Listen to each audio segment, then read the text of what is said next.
Hi guys, CJMinecraft here. Welcome to another Minecraft modding tutorial for 1.10. Today I'm going to teach you how to add an item to the game. So, what we want to do is first add a new package, and it's .init, standing for initialization. And we're going to add a new class in this package called mod items. This is where all of our items are going to be. Now, I'm also going to add a new package called items. This is where the actual classes for the item is going to be, and the item that I'm going to add is a tin ingot. So item tin ingot, like so. Now this must extend item for us to work, and just import net.minecraft.item, and I'm just going to add a constructor, and inside here what I'm going to do is do string unlocalized name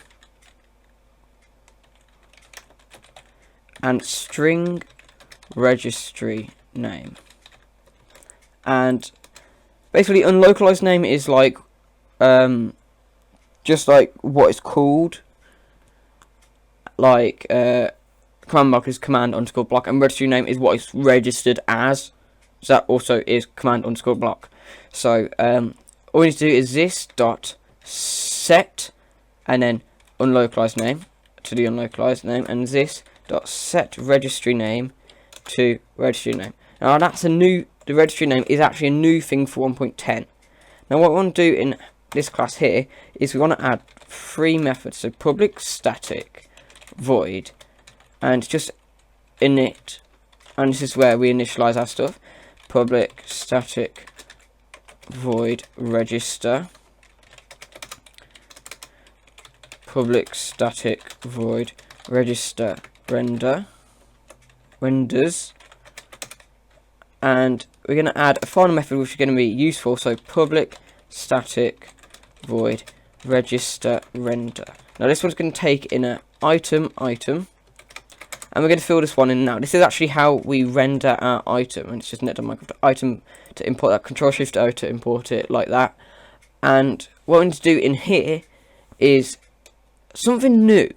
So for 1.8.9 and 1.9, you can use Minecraft.get item, and that really long method, but there's actually a new method, and it's called ModelLoader dot, and it's set custom model resource location. So item metadata is just going to be 0 for us, and new model resource location,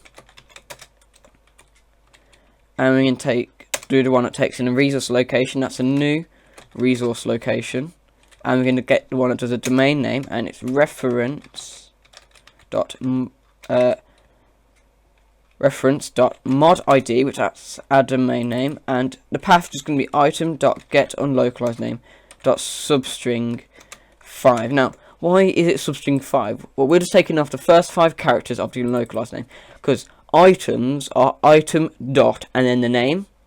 That's how the unlocalized name works. So I'm taking away that 5, and in here we need to just put inventory, and after that I'm just going to do utils.getLogger.info, and it's going to put register render 4, and then do space, and then do add item.getUnlocalizedName substring 5, just so it looks nice, and it just tells us that we've done the render. Now I'm going to add another useful method which is going to register our item. So public static void register item, and it's going to take in the item, and then what we're going to do is game registry dot register, and then it's just item. Now we'll want us to register, you have to do the registry name, you have to, it's a must do. If you don't do this, then it won't register properly. And I'm just going to do again utils.getLogger.info and string and registered item, and add item.getUnlocalizedName substring 5, like so. Now, what we're going to do is actually call these methods.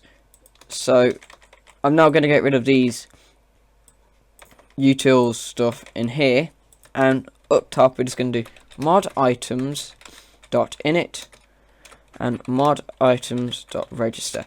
Now, register renders actually has to be done on the client proxy, can't be done on the server. And what we do on this client proxy, we add this in the last tutorial, and do mod items dot, and all you want to do is register renders, and I'll do that. Now we need to actually create our item.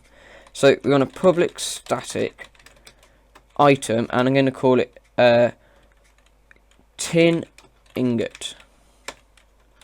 And here we're going to initialize it. So tin ingot is equal to new item tin ingot, and your localized name is going to be tin underscore ingot, and the registered name is going to also be tin underscore ingot.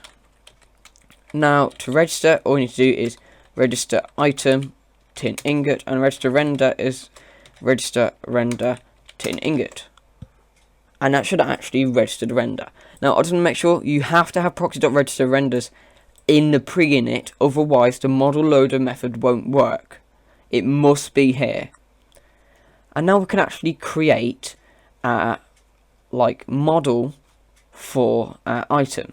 So you want to go over to where your mod is. So my mod is just here. So source main resources. Then here you want to add a new folder and go to assets, another new folder, and this is your mod ID. So mine's BOE.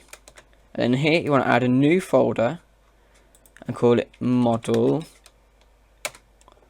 And then here you want to add a new folder called item. This is where our items model is going to be.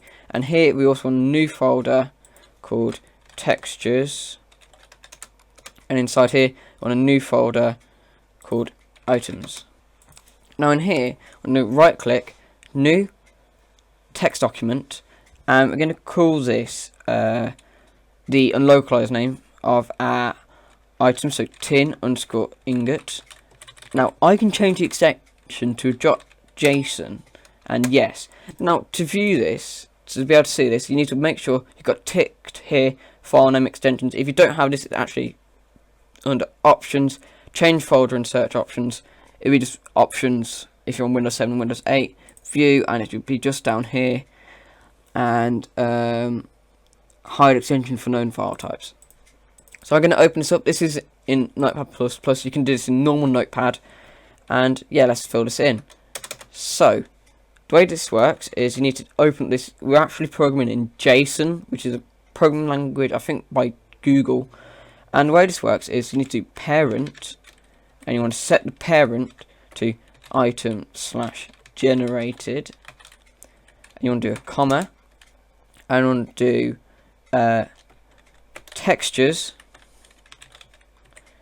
colon, and open it up, and here we want to just do layer 0 colon, and then the path, so it's our mod ID, so BOE colon items slash, and then all it is tin underscore ingot. And like so. Now we don't actually have a texture for it. Now if you're checking out my resource pack development tutorials, you should be able to see how to make textures. So all you need to do is textures items, and what we're going to be using is a program known as paint.net. I'll put a link to that in the description, and all you're going to do is a right click new, and just going to call it bitmap image, and we're going to change this again. So this needs to be tin underscore ingot, and change this to a .png, must be a PNG, yes. We're going to right click, open with paint.net, and this will open up our image. Now it will be blank for the moment, and it will give us an error. So we're just going to override this. Now if you just load up this, if you press Ctrl Shift and R, it's just resize it. Now Minecraft textures are 16 by 16, 32 by 32, 64 by 64, 128 by 128, 256 by 256, 512 by 512 pixels wide. So make sure you got this unchecked maintain aspect ratio. It's going to have it 16 by 16. And yeah, we can just draw our texture here. Quite simple. So I've already got a image prepared for this, so you can just design your image like so. This could be your beautiful image. I've already got one prepared, which I'll show you now. I'm just going to close this, don't save. I'll go get that image for you. So here is the file, I've just updated it. Here's what it looks like. If I just zoom in, obviously because it's just in photos, it's not the best of qualities. That's what it looks like. I'll show you this in game, and now all we need to do is click play. Now we should see our item in game. Okay, so the game's loaded up, so we can go to single player in a test world. Now we don't have this on the creative tab yet, which that is going to be in a future tutorial, but you should be able to see this in JEI. And if you type in tin, and here is our tin ingot, bit of everything. Now we can get this by doing /give @p and type in BOE:tin_ingot. As you can see, we've got a tin ingot, but you can see it says item.tin.name. That's ugly, and we can sort this out now. So in where your assets are in BOE, you're gonna make a new folder, and it's called lang. And inside the lang folder, you want a new text document, and it's en_us.lang. Now for every language, it's got a different name here. So English UK is en_UK. I'm going to just do it on en_US because that's the default language for Minecraft. And all you want to do in here is, here it says item.tin_ingot.name, so it's item.tin_ingot.name, and you want to put equals and tin ingot. Control save. We can actually close these. Close it off, and now if you press F3 and T together, it will reload all of the textures, and they'll also reload the language file. So just take a bit, and it'll say reload resource packs, and you should see it says tin ingot, which is great. You can find it in JEI, and it's also here. So there you go. So thank you guys for watching. Don't forget to like, comment and subscribe. I am out.